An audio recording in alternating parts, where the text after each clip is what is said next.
And we can pick up the testimony, in fact, the expectation on the Madlanga Commission now putting its focus on IDAC. Absolutely, and it's going to be very interesting the next few days. That is starting from tomorrow, as the attention will now turn to the Investigating Directorate Against Corruption, where, as you've already mentioned, witnesses N and O are making a plea before the Commission of Inquiry to have their testimony heard partially in camera. Now, witness N, let me start, is currently within the Political Killings Task Team. They're deployed in the Eastern Cape.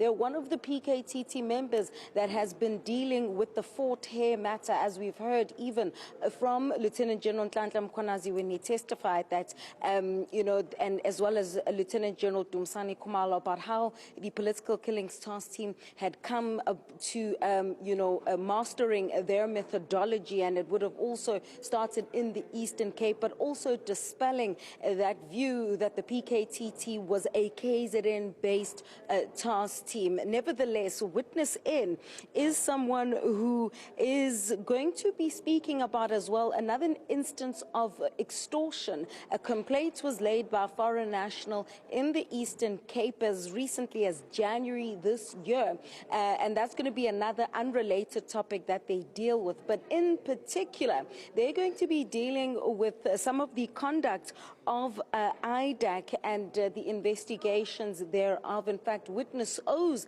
affidavit, redacted affidavit in their plea to have a partially in-camera testimony from tomorrow.